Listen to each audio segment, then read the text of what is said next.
गुजरात के लोकप्रिय मुख्यमंत्री श्री भूपेंद्र भाई पटेल,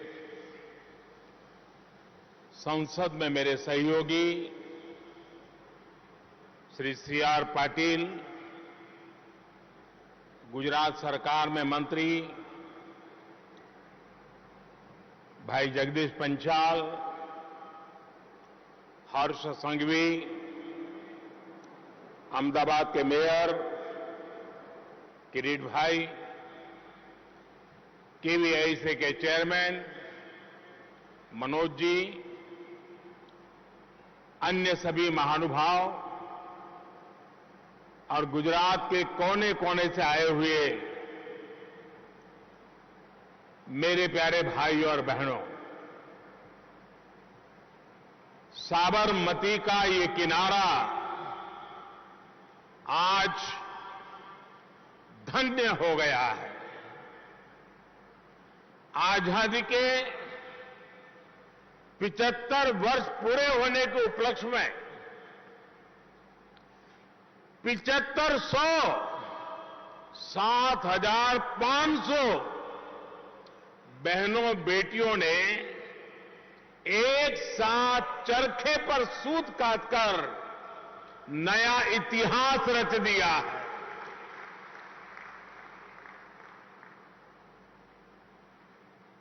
ये मेरा सौभाग्य है कि मुझे भी कुछ पल चरखे पर हाथ आजमाने का, सूत काटने का सौभाग्य मिला।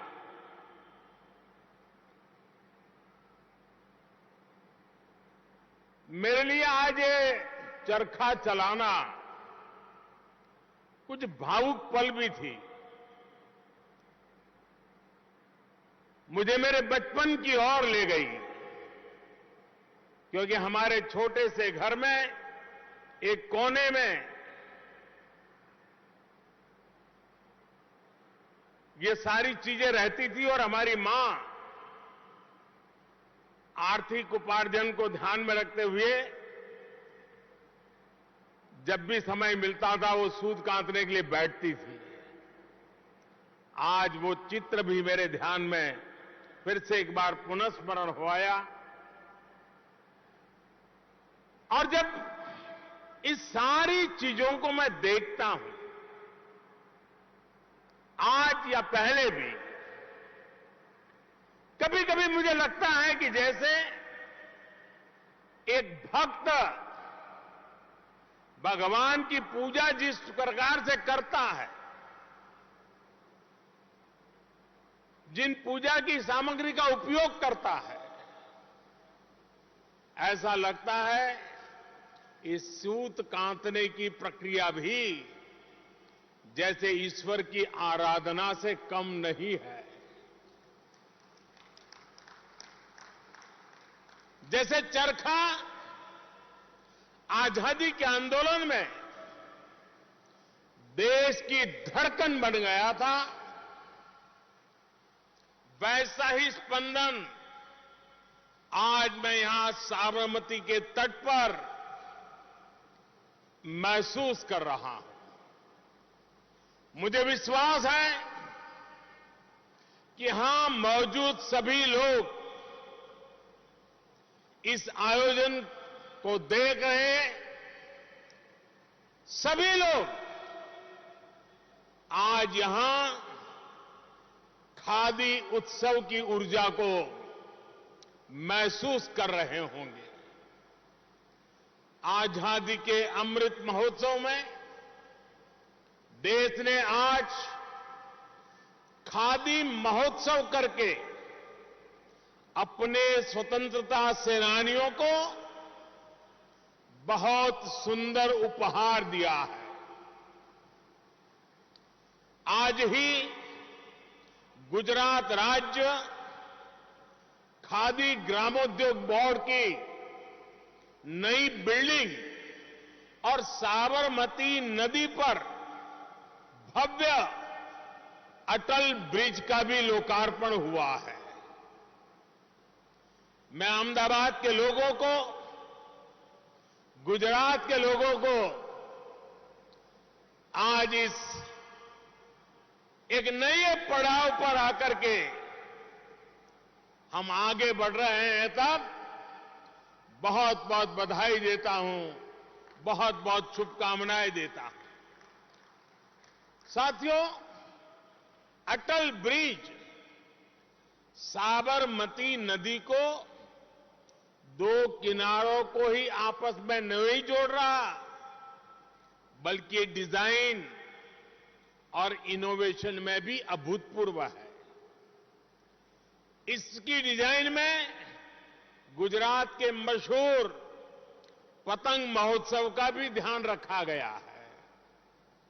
गांधीनगर और गुजरात ने हमेशा अटल जी को खूब स्नेह दिया था। 1996 में 1996 में अटल जी ने गांधीनगर से रिकॉर्ड वोटों से लोकसभा चुनाव जीता था। ये अटल ब्रिज यहां के लोगों की तरफ से उन्हें एक भावभीनी श्रद्धांजलि भी है। साथियों, कुछ दिन पहले गुजरात सहित पूरे देश ने आजादी के 75 वर्ष पूरे होने पर बहुत उत्साह के साथ अमृत महोत्सव मनाया है। गुजरात में भी जिस प्रकार गांव-गांव, गली-गली, हर घर तिरंगे को लेकर उत्साह, उमंग और चारों तरफ मन भी तिरंगा, तन भी तिरंगा, जन भी तिरंगा, जज्बा भी तिरंगा, उसकी तस्वीरें हम सबने देखी है।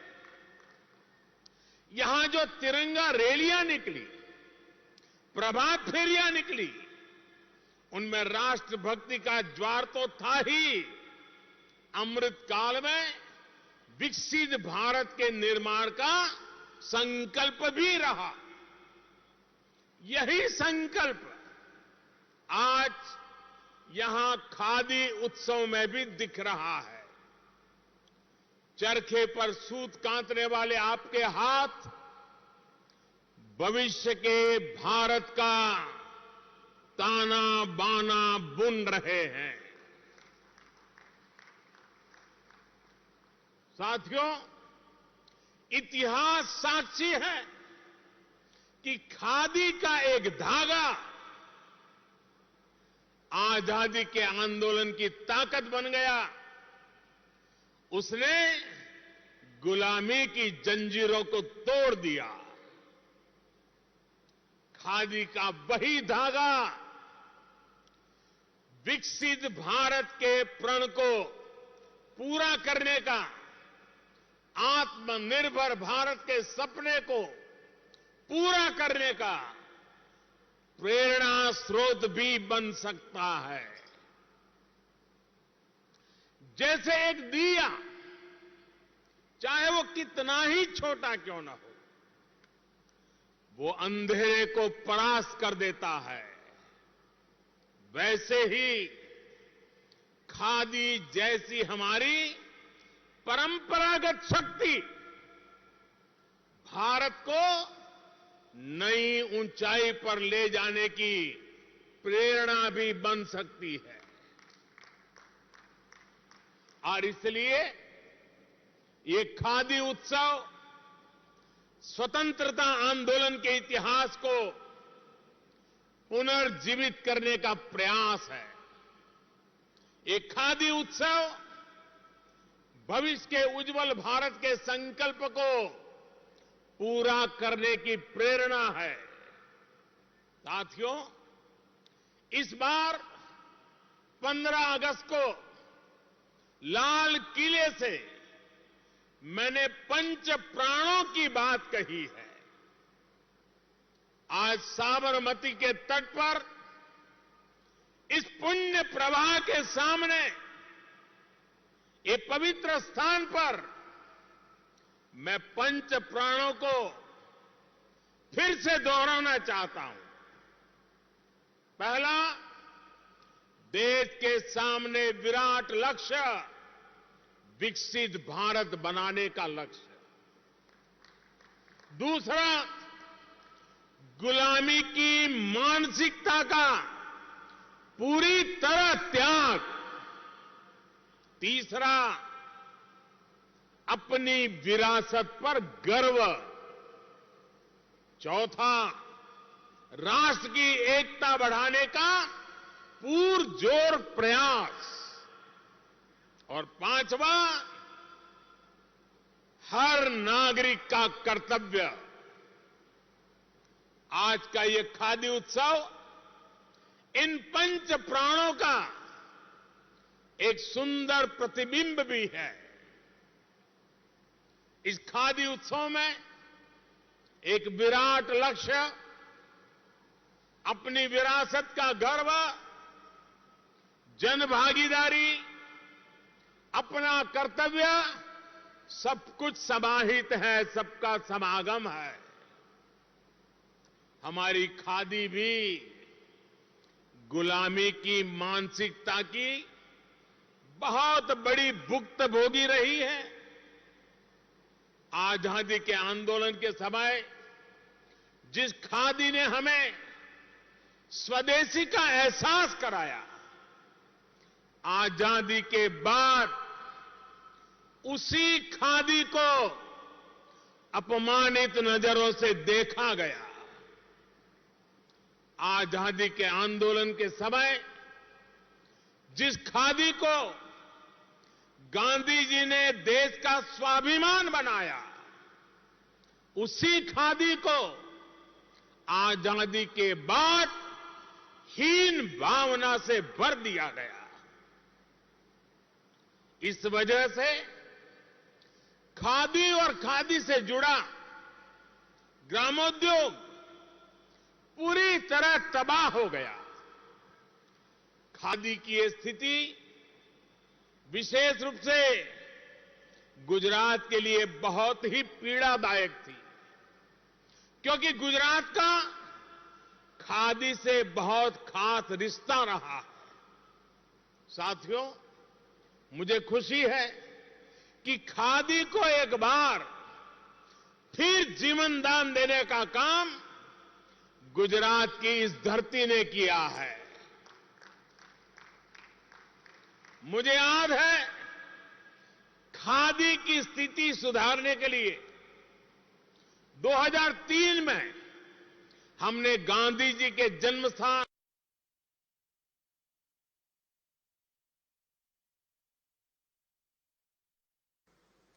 तब हमने खादी फॉर नेशन के साथ साथ खादी फॉर फैशन का संकल्प लिया था। गुजरात में खादी के प्रमोशन के लिए अनेकों फैशन शो किए गए, मशहूर हस्तियों को इससे जोड़ा गया। तब लोग हमारा मजाक उड़ाते थे, अपमानित भी करते थे, लेकिन खादी और ग्रामोद्योग की उपेक्षा गुजरात को स्वीकार नहीं थी। गुजरात समर्पित भाव से आगे बढ़ता रहा और उसने खादी को जीवन दान दे करके दिखाया भी। 2014 में जब आपने मुझे दिल्ली जाने का आदेश दिया, तो गुजरात से मिली प्रेरणा को मैंने और आगे बढ़ाया, उसका और विस्तार किया। हमने khadi for nation, khadi for fashion, इसमें खादी फॉर ट्रांसफॉर्मेशन का संकल्प जोड़ा। हमने गुजरात की सफलता के अनुभवों का देश भर में विस्तार करना शुरू किया। देश भर में खादी से जुड़ी जो भी समस्याएं थी, उनको दूर किया गया। हमने देशवासियों को खादी के प्रोडक्ट खरीदने के लिए प्रोत्साहित किया और इसका नतीजा आज दुनिया देख रही है। आज भारत के टॉप फैशन ब्रांड्स खादी से जुड़ने के लिए खुद आगे आ रहे हैं। आज भारत में खादी का रिकॉर्ड उत्पादन हो रहा है, रिकॉर्ड बिक्री हो रही है। पिछले 8 वर्षों में खादी की बिक्री में 4 गुना से अधिक की वृद्धि हुई है। आज पहली बार भारत के खादी और ग्रामोद्योग का टर्नओवर 1 लाख करोड़ रुपए से ऊपर चला गया है। खादी की इस बिक्री के बढ़ने का सबसे ज्यादा लाभ आपको हुआ है। मेरे गांव में रहने वाले खादी से जुड़े भाई बहनों को हुआ है।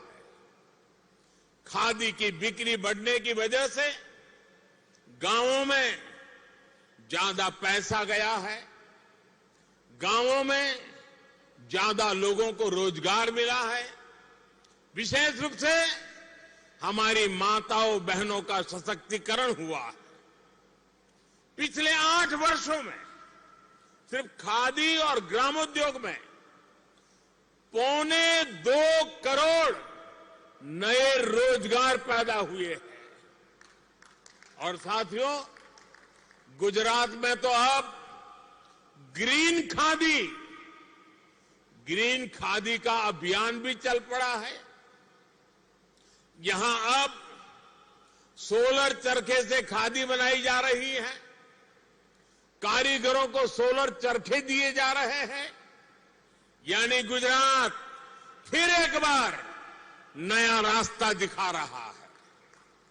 साथियों, भारत के खादी उद्योग की बढ़ती ताकत के पीछे भी महिला शक्ति का बहुत बड़ा योगदान है। उद्यमिता की भावना हमारी बहनों बेटियों में फुट कुट करके भरी पड़ी है। इसका प्रमाण गुजरात में सखी मंडलों का विस्तार भी है। 1 दशक पहले हमने गुजरात में बहनों के सशक्तिकरण के लिए मिशन मंगलम शुरू किया था। आज गुजरात में बहनों के 2,60,000 से अधिक स्वयं सहायता समूह बन चुके हैं। इनमें 26 लाख से अधिक ग्रामीण बहनें जुड़ी हैं। इन सखी मंडलों को डबल इंजन की सरकार की डबल मदद भी मिल रही है। साथियों, बहनों बेटियों की शक्ति ही इस अमृत काल में असली प्रभाव पैदा करने वाली है। हमारा प्रयास है कि देश की बेटियां ज्यादा से ज्यादा संख्या में रोजगार से जुड़े, अपने मन का काम करे। इसमें मुद्रा योजना बहुत बड़ी भूमिका निभा रही है।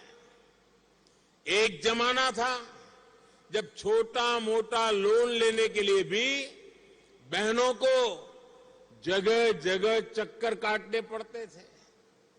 आज मुद्रा योजना के तहत 50,000 से लेकर 10 लाख रुपए तक बिना गारंटी का ऋण दिया जा रहा है।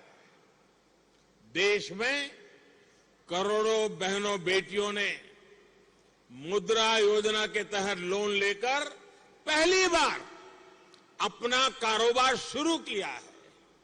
इतना ही नहीं, 1-2 लोगों को रोजगार भी दिया है। इसमें से बहुत सारी महिलाएं खादी ग्रामोद्योग से भी जुड़ी हुई है। साथियों, आज खादी जिस ऊंचाई पर है, उसके आगे अब हमें भविष्य की ओर देखना है। आजकल हम हर वैश्विक प्लेटफॉर्म पर एक शब्द की बहुत चर्चा सुनते हैं, सस्टेनेबिलिटी। कोई कहता है सस्टेनेबल ग्रोथ, कोई कहता है सस्टेनेबल एनर्जी, कोई कहता है सस्टेनेबल एग्रीकल्चर, कोई सस्टेनेबल प्रोडक्ट की बात करता है। पूरी दुनिया इस दिशा में प्रयास कर रही है कि इंसानों के क्रियाकलापों से हमारी पृथ्वी, हमारी धरती पर कम से कम बोझ पड़े। दुनिया में आजकल बैक टू बेसिक का नया मंत्र चल पड़ा है। प्राकृतिक संसाधनों की रक्षा पर विशेष जोर दिया जा रहा है। ऐसे में सस्टेनेबल लाइफस्टाइल की भी बात कही जा रही है। हमारे उत्पाद इको फ्रेंडली हो, पर्यावरण को नुकसान न पहुंचाए, ये बहुत आवश्यक है। यहां खादी उत्सव में आए आप सभी लोग सोच रहे होंगे कि मैं सस्टेनेबल होने की बात पर इतना जोर क्यों दे रहा। इसकी वजह है खादी सस्टेनेबल क्लोथिंग का उदाहरण है। खादी इको फ्रेंडली क्लोथिंग का उदाहरण है। खादी से कार्बन फुटप्रिंट कम से कम होता है। ऐसे बहुत सारे देश हैं जहां तापमान ज्यादा रहता है, वहां खादी हेल्थ की दृष्टि से भी बहुत अहम है और इसलिए खादी आज वैश्विक स्तर पर बहुत बड़ी भूमिका निभा सकती है। बस हमें हमारी इस विरासत पे गर्व होना चाहिए। खादी से जुड़े आप सभी लोगों के लिए आज एक बहुत बड़ा बाजार तैयार हो गया है। इस मौके को हमें चूकना नहीं है। मैं वो दिन देख रहा हूं जब दुनिया के हर बड़े सुपरमार्केट में, क्लॉथ मार्केट में भारत की खादी छाई होगी। आपकी मेहनत, आपका पसीना अब दुनिया में छा जाने वाला है।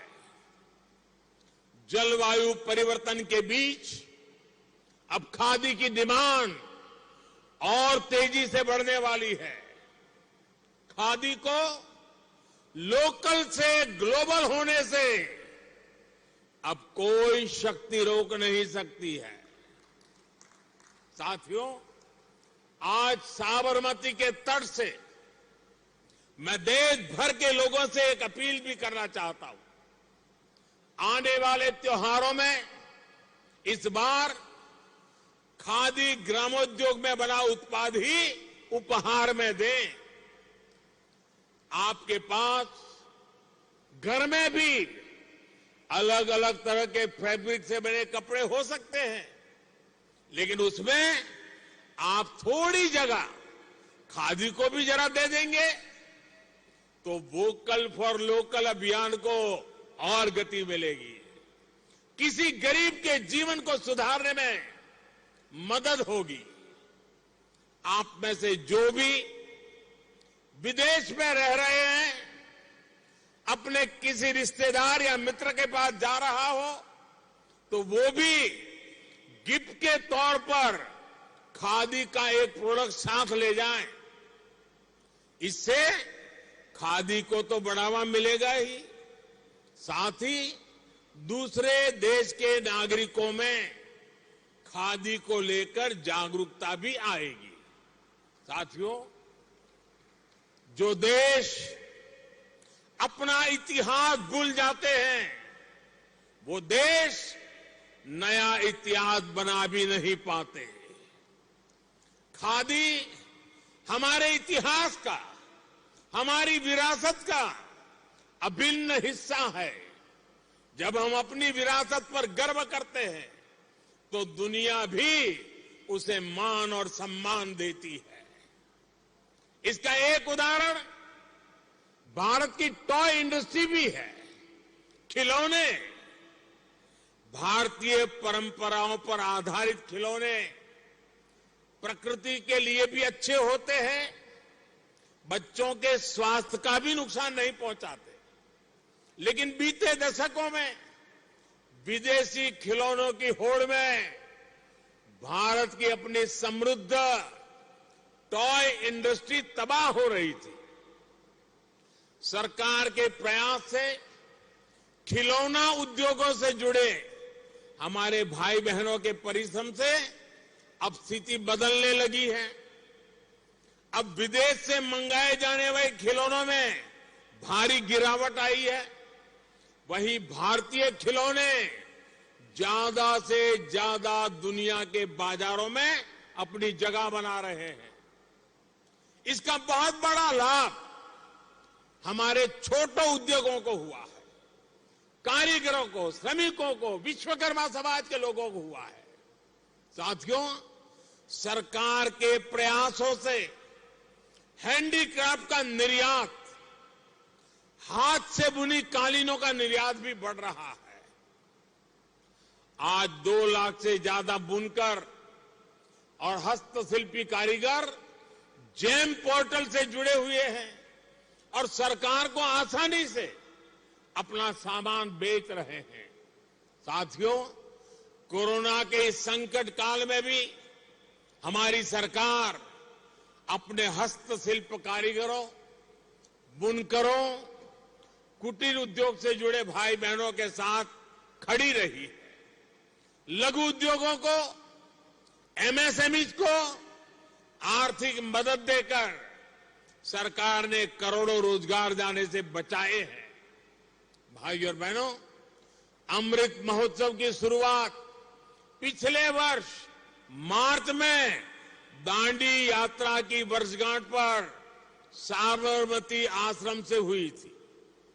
अमृत महोत्सव अगले वर्ष अगस्त 2023 तक चलना है। मैं खादी से जुड़े हमारे सभी भाइयों बहनों को, गुजरात सरकार को इस भव्य आयोजन के लिए बहुत बहुत बधाई देता हूं। अमृत महोत्सव में हमें ऐसे ही आयोजनों के माध्यम से नई पीढ़ी को स्वतंत्रता आंदोलन से परिचित कराते रहना है। मैं आप सभी से, देशवासियों से एक आग्रह करना चाहता हूं। आपने देखा होगा दूरदर्शन पर एक स्वराज सीरियल शुरू हुई है।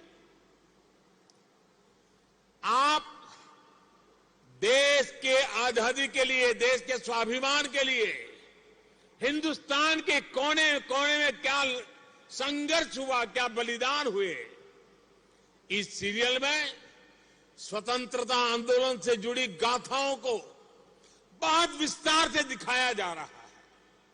आज की युवा पीढ़ी को दूरदर्शन पे रविवार को शायद रात को 9 बजे आती है, ये स्वराज सीरियल पूरे परिवार ने देखनी चाहिए। हमारे पूर्वजों ने हमारे लिए क्या क्या सहन किया है, इसका हमारी आने वाली पीढ़ी को पता होना चाहिए। राष्ट्रभक्ति, राष्ट्र चेतना और स्वावलंबन का ये भाव देश में निरंतर बढ़ता रहे, इसी कामना के साथ मैं फिर एक बार आप सबका हृदय से आभार व्यक्त करता हूं।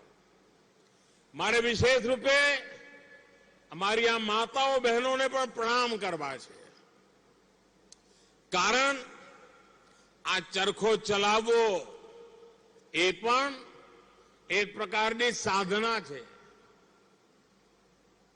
પૂરી એકાગ્રતાથી, यौगिक भावથી આ માતાઓ બહેનો રાષ્ટ્રના વિકાસની અંદર યોગદાન આપી રહી છે અને આટલી મોટી સંખ્યામાં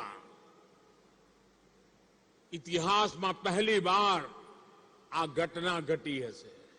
ઇતિહાસમાં પહેલી વાર.